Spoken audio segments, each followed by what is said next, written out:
is coordinate geometry. As the name suggests that we are linking the geometry with algebra using the coordinates, and coordinates means number point. For example, suppose if I have a question like this, I am given certain values for the x-axis and y-axis and I have to plot the graph. So what I am going to do is I am going to take into consideration that how many values, what is the range of the x-axis. The range for the x-axis is from -4 till 6 and the range for y is from -7 till 13. So I am going to divide my graph paper in such a way, I have to divide my graph paper in 4 quadrants in such a way that we can get all the values on the graph paper. And the scale given for this question is that for the x-axis, it is given that x-axis 2 centimeter is equal to 1 unit. And for the y-axis, the scale is given as 1 centimeter is equal to 1 unit. Now, this one small box on the graph paper is representing 1 centimeter. So when they say 2 centimeter, that means I have to take 2 boxes. And after every 2 boxes, I am going to write one number. And I am going to, just like a number line, I am going to increase the number. After 2 boxes, I am going to write 1. After 2 boxes, once again after 2 boxes, I am going to write 2. And once again, after 2 boxes, I will write 3. In this way, I will continue my counting. And for the y-axis, the range is from -7 till 13. So it's preferred that we start from here, backward counting. From 13, we are going to start for the y-axis, the range is plus 13. So we will, from the positive side, we are going to start our counting backward from 13, 12 and up till 0. And then wherever I have got the 0, I will draw a line for the x-axis and then I am going to divide my x-axis accordingly. And from here, it is going to go till there. Now what the first number pair, these are the number pairs which are given. I have to plot the line using these number pairs. So first number pair is -4, -7, that is -4 on the x-axis and -7 on the y-axis. This point is going to lie in the third quadrant. This is the first quadrant where both the values are positive. This is the second quadrant where one value is negative, the other is positive. This is the third quadrant where both the values are negative. This is the fourth quadrant, and so in the fourth quadrant, one value is positive, x value is positive and y is negative. So I am going to put -4, -7 in this third quadrant, -2, -3, -2. Where is -2? Here is -2. I will go to -2. Then I will go down to -3, and this is the point which is representing -2 and -3, 0, 1. When they say 0, 1, that means I am not going to move anywhere on the x-axis. I will remain on the origin and I will move one step up on the y-axis. So this is the point which is representing 0, 1. In this way, I have plotted all the points, and after plotting all the points, with the help of the ruler, I have joined these points, and what I am getting? I am getting a straight line, right? And class, you know that the equation for the straight line is y is equal to mx plus c. So with the help of the geometry and this algebra, I am going to find this is called the gradient. I am going to find the gradient, and this is called the y-intercept.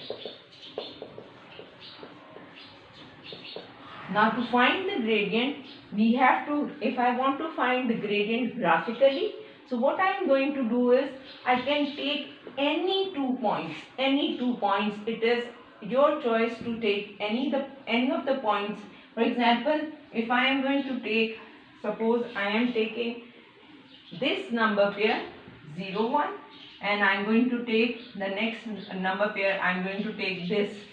So I can give them any name. For example, A number pair is given as 0 1 and B is given as 2 5, and I have to find the gradient using this graphical method. These number pairs are here lying on this graph paper, and if I want to find them graphically, so what I am going to do, as you know that the formula for the gradient is m is equal to y2 minus y1 over x2 minus x1. Now the first value in this number pair is called x1 and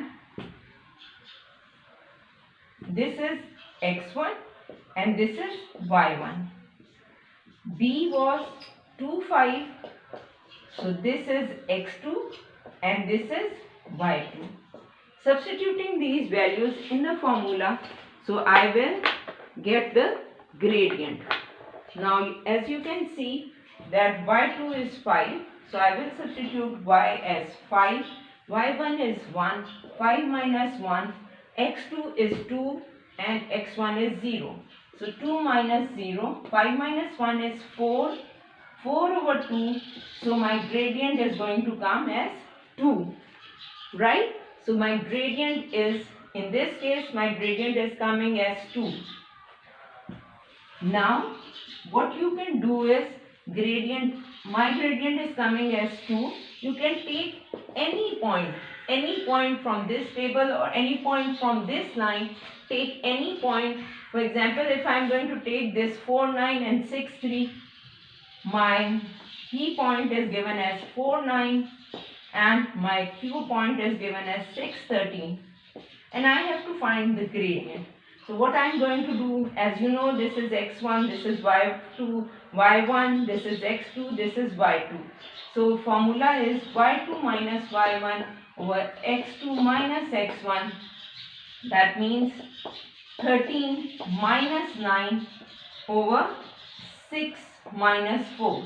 What is 13 minus 9? That is 4. 6 minus 2 is 2. So once again my gradient is coming as 2. You can take any point and you are going to get the same answer. That means the gradient is 2. Now substituting this value in our equation for a straight line, y is equal to, now since m is coming as 2, and I am going to substitute this here, 2x plus, this is the y-intercept. As you know that the y-intercept is a point where your line, your graph line is crossing the y-axis.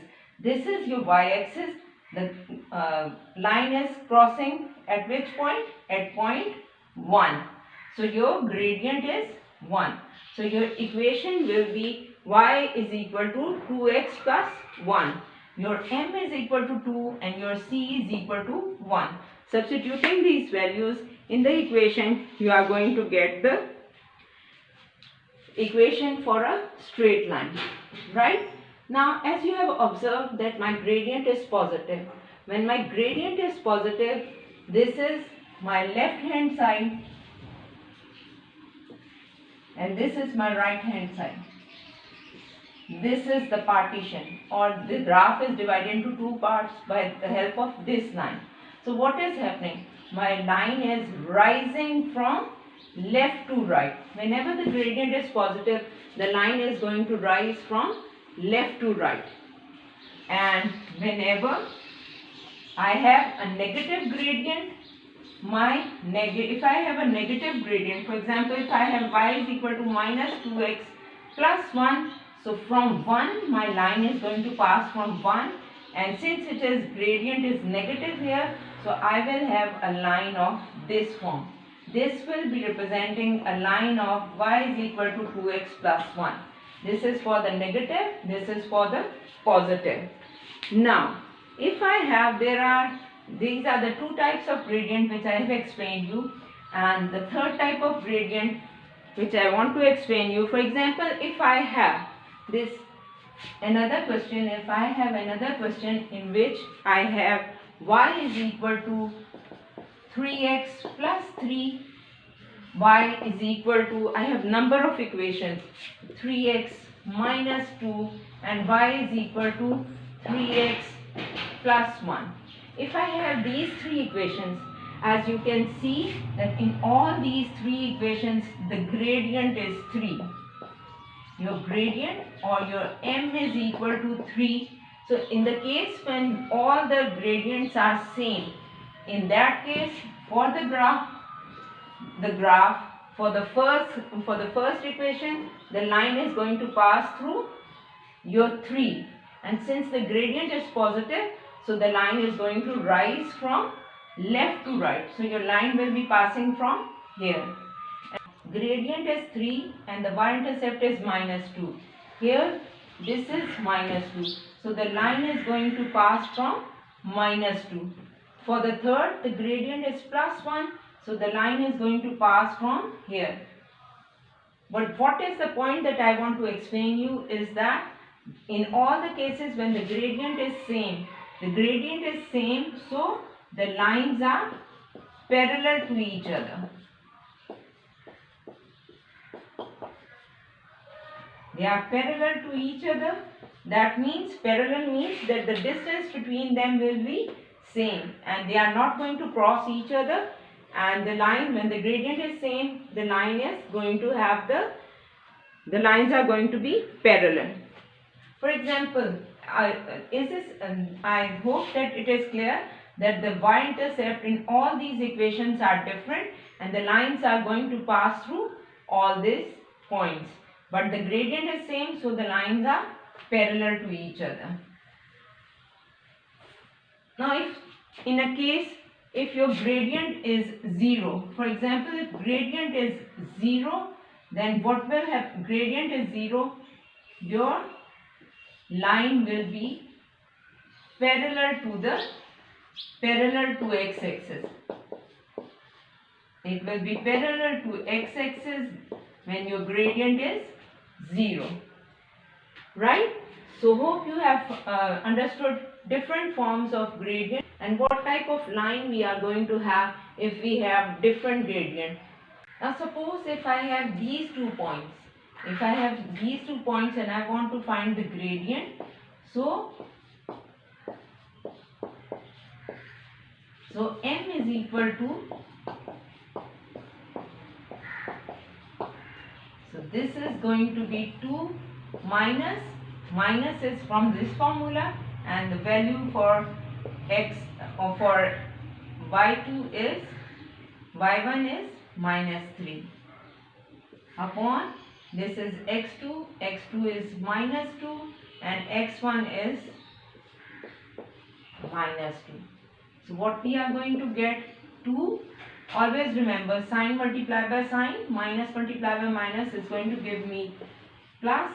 So 2 plus 3 minus 2 minus minus is going to give me this. So my answer will be 5 over 0.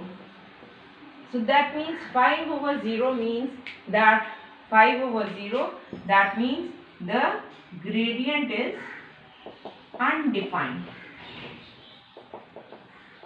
And when this thing is going to happen, this is going to happen, then I will be having the graph, or my straight line will be parallel to the y-axis. If this is the y-axis, a line parallel to the y-axis, whenever the line is parallel to the y-axis, the gradient will be undefined. So today we have learned that there are different types of gradient.